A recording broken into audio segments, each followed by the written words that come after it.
Grace, mercy, and peace to you from our Father and our Lord and our Savior, Jesus the Christ. It was interesting, and I mentioned it in the announcements, that that Old Testament lesson just kind of kept rocking around in my head, and I couldn't get rid of it, and I finally said, if I can't get rid of it, maybe I should try to pay attention to it. And as I went back and I looked at that text, one of the counseling techniques they taught me when I was in school was, if you want to find out something, you ask someone, you know, if you were to describe your mother-in-law with one word, what would you find some good stuff. And so I took that and I said, when you hear this reading out of 2nd Isaiah, if he was going to describe the Hebrew people, the people of God, with one word, what would that one word be? And I decided the word would be weary. They are a weary people. They have been in slavery for over 40 years, and the glory of the temple and what used to be is long gone and faded. And as they look into the future, it doesn't look like it is going to change.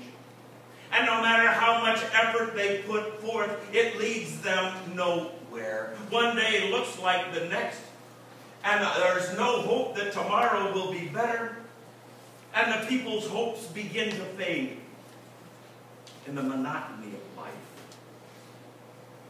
They are weary. There is a big difference between being weary and being tired. Tired is what happens after you exert yourself to accomplish something. It might be something physical and you have finished it. Or it might even be mental, where there was a challenge or a report or a puzzle, and somehow after you've accomplished that, you're mentally fatigued or you're physically fatigued. But the difference is when you go to bed and you pull the cover up, because it has been cold in La Jolla. Yeah, all those Minnesotans are laughing, aren't they? When you go to bed and you pull the cover up and you just go, ah, it feels good. That's not weary. Rest will cure being tired. But rest doesn't cure being weary. Instead, when you go to bed and you pull the covers up, instead of going, it's gone on, tomorrow is coming. And you know tomorrow is going to have a to-do list that was even longer than the to-do list you were able to get through today. And you know, as you look to tomorrow, no matter how much you've accomplished, you still aren't finished. Or maybe even worse, no matter how much you do, you seem to get further behind. You lie there in bed and you say to yourself, I'm tired of it, and you don't even know what it is. And it's not that life is bad. It is just the same old monotony, and it begins to sap the joy out of everything you do. And the nagging question behind being weary is, why do I even bother? I think there is an epidemic of weary in our land. I think there's an epidemic of weary in our island and in our churches. But I think especially for our young families, there is an epidemic of weariness. I've shared this with many people in our church in terms of how do we help and support our young families? How does the church become a place where they are strengthened and supported and fed so they can go out and live the lives that are theirs? Rather than another obligation they've got to get checked off of a to-do list that is already too long. Isaiah's text. God says, I have this huge concern for my weary people. And if rest is the remedy for being tired, what is the cure for being weary? In Isaiah, God answers his weary people, and he answers us through the prophet's words.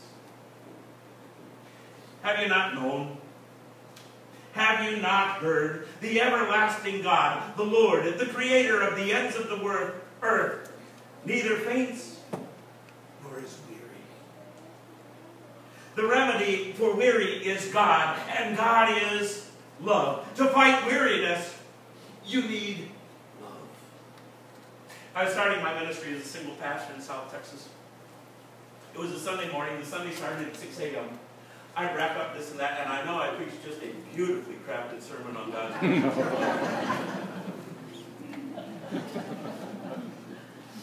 After going through the services, the property chairman corners me in the north exit. He says, "That youth group didn't pick up their trash after Saturday night, and what are you going to do about it?" And the Sunday school teacher grabs me next and she said, "The office couldn't get the materials in time. What are you going to do about it?" And then after I got through the services, the bishop called the conference pastors together, and he said, "Your benevolence dollars are going down and the city can't do its ministry. What are you going to do about it?"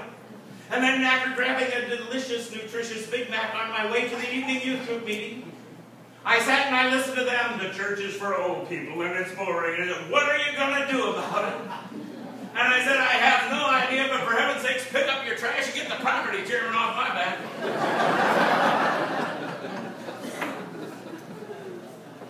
And then at 8:30 that night, the final kid left, and I called the senior pastor just to tell him I was done and I was checking out. And he said, "Do you want to stop by and visit?" And I said, after a long, unproductive day, "No. I just want to go home." And I dragged my sorry self up the stairs to my apartment. I was putting the key into the door, and I could hear the phone ringing on the other side. I go in and I answer the phone. "Hello." Isn't it funny how you can answer the phone like it better be important because I don't want to feel the other end? It was Karen. We've been dating 2 or 3 times. She said, "Do you want to go out and do something?" 8:30 p.m. Sunday night in the little town of Victoria, Texas, a miracle happened. Power returned to my fainting body.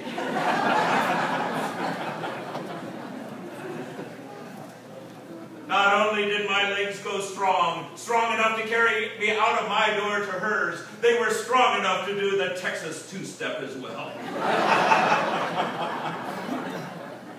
No longer was life a drudgery. I could not wait to see what was going to happen. And that same old day turned into the joy of being with my beloved. And I did not grow faint, even after 2 a.m. when we said goodnight. Don't tell my mother. Have you not known? Have you not seen? The power of God's love is here, and it is that love that is the remedy for our weariness. For God's love is eternal. It never runs out. Can you imagine if anyone could succumb to the malady of weariness? Don't you think it would be God? Imagine God's to-do list. Not only does he have to keep all the stars up there in place, he has to know each one by name. Does he not only need to know each one of his 3 billion children's names, he has to know the number of hair on their head. And each day he has to reduce mine downward. And in the midst of all of his to-do list, he gets bothered by the people of the Hui Lutheran Church. There isn't enough money in the offering place to do our ministry. What are you going to do about it? There aren't enough volunteers to keep everything afloat. What are you going to do about it? There's more sickness, and there's more hurt, and there's more grief. What are you going to do about it? But God doesn't grow weary or faint. For God is love. And each one of those is a moment, an opportunity for this God to be with his beloved, to be with us. The answer for weary people is not to do more, and it's not better management, but it is to love them.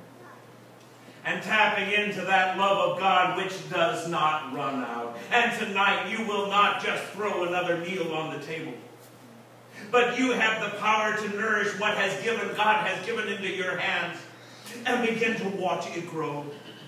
It is not just having to work 2, 3, and 4 jobs to survive and make ends meet on the island of Kauai. It is the power of God's gift working in you in each of those jobs, with everything you do and every person you touch. It isn't just making sure your kids' homework is done for another day. It is the power of God's love opening up their futures to what they will become and do. It isn't just getting to church and Sunday school on time among a list of long things to get done and do. But it is opening their lives to the power of God's love in whatever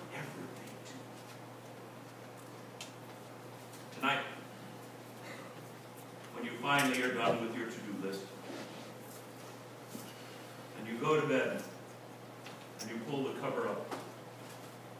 And the list for tomorrow, it's Monday. And then Tuesday. And Wednesday, and next week, and next month, and it goes on and on and on. Imagine the phone ringing. What now? Hello. This is God. Want to do something with me tomorrow?